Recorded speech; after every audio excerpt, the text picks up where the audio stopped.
This episode is brought to you by Dogfish Head Craft Brewery.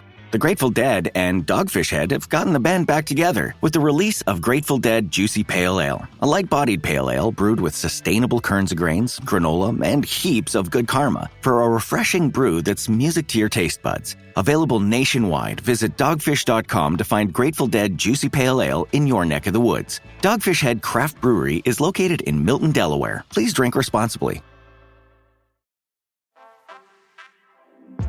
Culture evolves at the speed of light, just like your financial needs.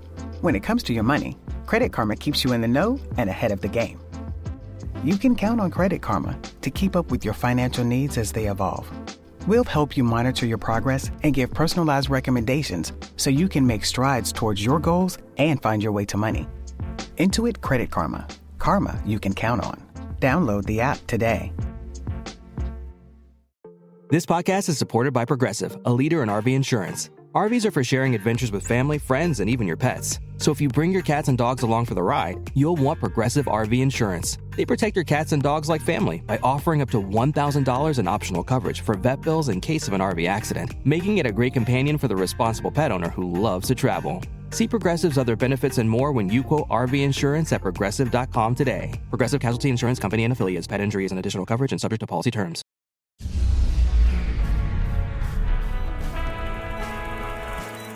Tossers have thrown it out the door with their behaviour this week. They should be ashamed of themselves. They should absolutely look at themselves in the mirror and wonder what the have they been doing.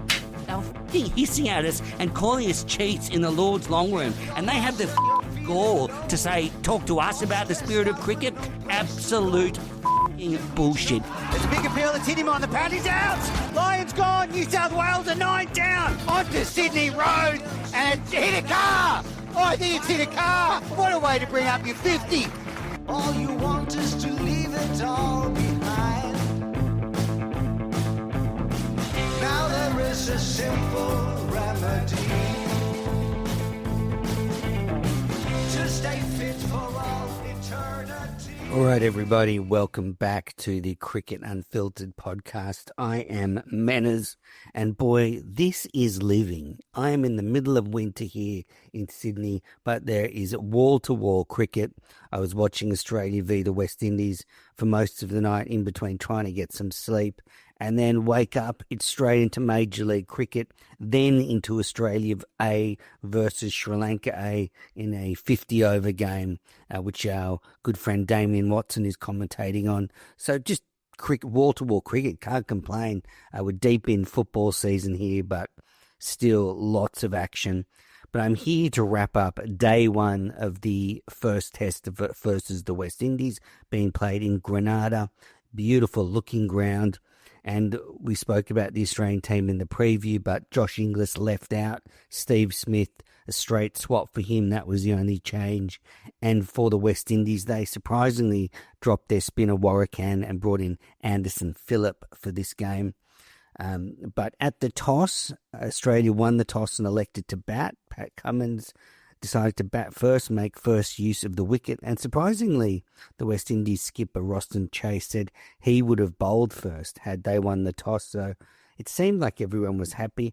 I wonder if Chase was just foxing a little there, or maybe he did want to have first crack at the Aussies, but either way, it doesn't seem like there was a lot of advantage to bowling first because the pitch is pretty flat. It's up and down. I think it's only going to get worse. We saw a ball to Pat Cummins that brought about his dismissal that kept really low. So there is a huge advantage to batting first and not having to bat last on this pitch as it deteriorates. So not sure what Chase was on about there. So Australia started pretty well. They got to none for 47. Constas looked good. Khawaja looked good too. And then there was a collapse and Australia lost 3 for 3 and were 3 for 50. So before I get into the breakdown, let me just give you the score. Australia ended up making 286 in 66.5 overs. Top score, Alex Carey 63, second top score Bo Webster 60, and West Indies weren't able to start their innings. They only got in the 66.5 overs because there was a couple of rain interruptions. The West Indies were pretty slow between the overs, and also they don't have lights in Grenada, so once the lights started to fade, that was it for the day's play. So West Indies will start their innings off tomorrow morning. But yeah, so Australia started well. Constas and Khawaja looked good, got to none for 47 at a pretty good run rate of around 5 and over. And we'll get to the disappointing dismissals soon, but I really like the way Constas looked in this short stay at the crease. He was playing nicely, and he did get beaten a few times, but I don't think that's a problem. You were going to get beaten if you were opening the batting against good bowling. It's about not following the line of the ball. So I noticed Constas was playing a bit more down the line, and when the ball moved, he wasn't really chasing it, which is a good sign as an opener. We used to see Mark Taylor do that a lot. He would just play down the line, and if it swung late or moved too much, he would just be beaten and he would put it behind him. And you've got to do that as an opener, so no problem with that. But then Khawaja goes to Alzari Joseph. He's caught in front LBW for 16. Joseph coming around the wicket. Khawaja referred it, but it was clipping umpire's call, so that was 1 for 47. But then in the next over, Constas on 25 off 37 deliveries, or 25 off 36 at this stage, just drives at a wide ball from Anderson Phillip and gets an edge to the keeper and is dismissed, and it makes it 2 for 47. And that's a really disappointing dismissal because he's done the hard work. He's got to 25. He's looked good. He's faced a few balls, but that was a soft dismissal. You've just lost Khawaja. That's a ball you got to shoulder arms to, but instead it was a bit of a loose drive. It was very wide. And it was also a bit non-committal as well. I guess that'll frustrate Constas, but he didn't really give it everything. It was just a bit of a push, and he gets the edge and he's out. So Australia lose 2 for none, and that brings Smith to the crease, and an uncharacteristic early dismissal for him. He's out for 3, this time to Alzari Joseph, who dropped the ball in short, and Smith hooking it, got a top edge, and he was caught by Phillip down at fine leg. So Australia were 3 for 50. They lost 3 for 3. And I just wonder if that finger injury affected this shot. I wonder if rather than trying to push and poke, defending balls on an up and down wicket, he just instinct kicked in and he decided to hook it instead of just poking and prodding. I don't know. I'd have to ask him, but I just wonder whether that finger injury played into that dismissal. That brought Travis Head to the crease, and he and Green took the score to 93, so 43 runs. And then I want to talk about Green because it's the last over before lunch. And Green had actually played pretty well in this innings. I don't think he'd taken my advice, but I did say in the last show, I think he needed to be a bit more aggressive early on. And he was a bit more aggressive early on. He played a really nice pull shot, a nice on drive, a couple of nice drives through the covers. So he looked really good. But then the over before lunch, it all fell apart for Green. All the good work he undid in 1 over of nightmare stuff for a number 3. I mean, remember, Green wants to bat 3. So last over before lunch, first ball of the over, Seals bowls one, full wide of the off stump, and Green hits it in the air straight to cover. Really loose shot, just pushing a wide ball, not even really smashing it. And the guy, I can't remember who it was at cover, but he dropped it, and so gave Green a life on 25. So you're thinking, wow, Green has got really lucky. He better make them pay. I mean, that was a loose shot. He would have been out just before lunch. Everyone would have been shaking their heads. So he gets back on strike, Green, for the last ball before lunch. Seals comes in, bowls a wide half volley. Not even a half volley, just a wide full ball. And Green pokes at it straight to gully. He's out for 26. That's lunch. So just a cardinal sin from a number 3. You've done all the hard work. I mean, if you get a good one, well, you get a good one. But he got to 25, 26, and again, like Constas, out. So that'll be very frustrating and a different problem to what we saw in the first test. And you've got to, I guess, judge Constas and Green very differently because Green's played Test cricket for a while now. He's up to 30 tests. He's been playing for 5 years, whereas Constas is new to the team. So, yeah, particularly jarring dismissal for Green, and that'll be frustrating for the Brains Trust because you get to lunch And then you start again, and, Green, notorious slow starter, had got to 25, so all the hard work. And then he throws it away. Australia 4 for 93. After lunch, Travis Head came out, hit a couple of nice shots, but he was out for 29, so that made the score 5 for 110. Controversial dismissal. Shamari Joseph got one to bounce, caught the glove, the handle of Travis Head's bat, and Hope, the wicketkeeper, diving to his left, took a low catch. On the replay, it looked like there was a bit of grass there as well, but the umpire in the box, who's not Adrian Holdstock, they've switched the teams. So Holdstock's on the field now, so this was Menon, umpire Menon in the box. He gave it out, surprisingly, so Head out for 29. It's a 50-50 call. You can never please everyone with these. So 5 for 110. And then we saw what we saw in the first test. Bo Webster and Alex Carey got Australia out of jail. They took the score from 5 for 110 to 6 for 222. Alex Carey was the star. He smashed 63 off 81 deliveries with 10 fours and a 6. Looked very, very good. Bo Webster was a very good foil for him, very patient, took his time. He ended up being run out for 60 when he was going for 2 when he had the tail with him. But he was a lot more patient. He went at a strike rate close to 50. He supported Carey all the way. And I loved Webster's maturity. That's somebody that has played a lot of cricket. Carey was in rare touch. Webster was just feeding him the strike and, as ever, playing nicely through the covers and battling away. So, really good stuff from Webster and Carey. But I have to say, and Carey was given some chances. He was dropped on 46 by the keeper, and then on 46, edge one through the slips to bring up his 50.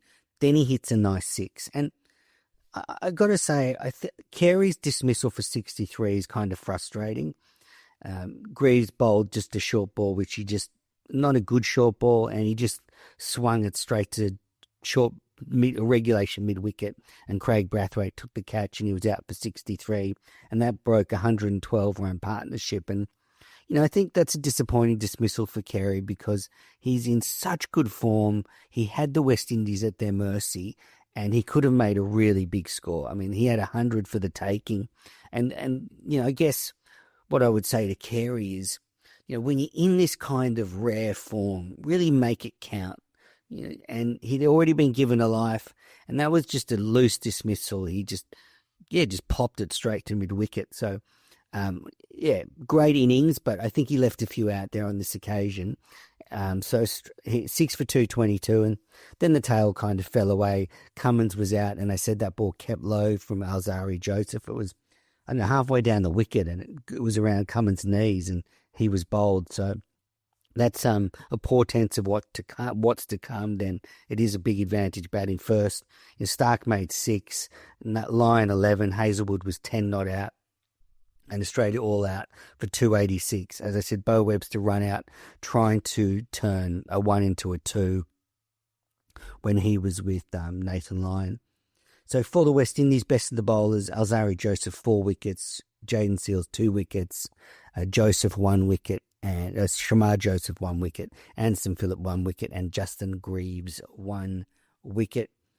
Yeah, so I guess that was my summation of the day. And overall, frustration around Constas and Green. Different problems this time. They got starts but weren't able to capitalise on them, and I guess more so with Green. But also, I was watching Constas and I was just really hoping he could turn that start into, maybe a 50 or, perhaps a really big score. But, there were runs there for the taking. Although the wicket's up and down, it was still pretty good batting conditions. Australia scored at almost 4.5 runs and over.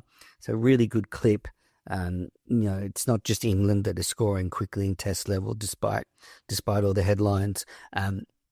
But yeah, so there were runs out there in the offing, and Constas loose dismissal. I'll just go through the top order and give why it's a frustrating day. Constas loose dismissal. Khawaja, he got a good one. Green loose dismissal. Smith, well, uncharacteristic, but you would say loose. Travis Head, he got a good one. Webster run out.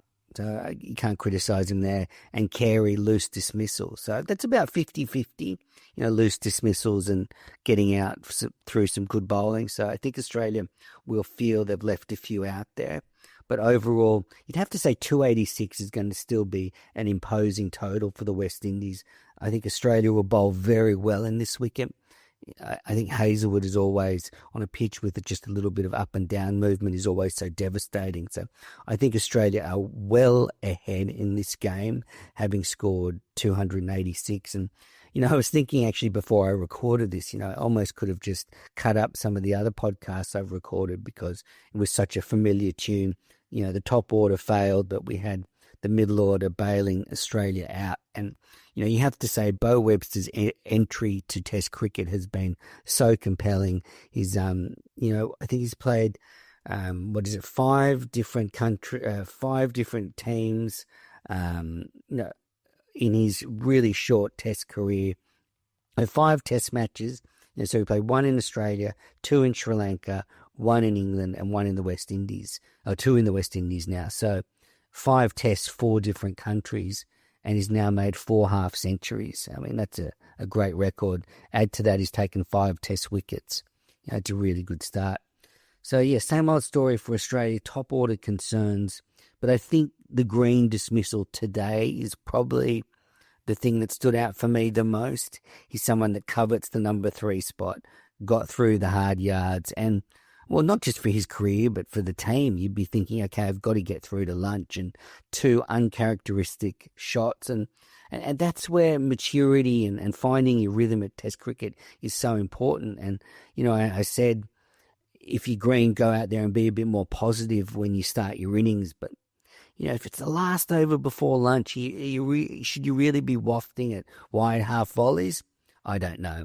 All right, so that's my wrap of day 1. I'll be back over the weekend for a wrap of day 2 and day 3. Thanks, everybody, for tuning in to the Cricket Unfiltered podcast.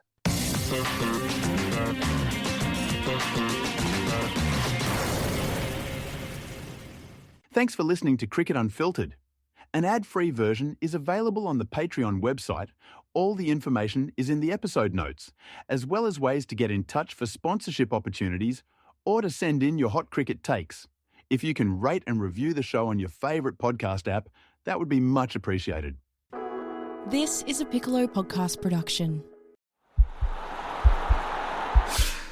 This podcast is part of the Sports Social Podcast Network.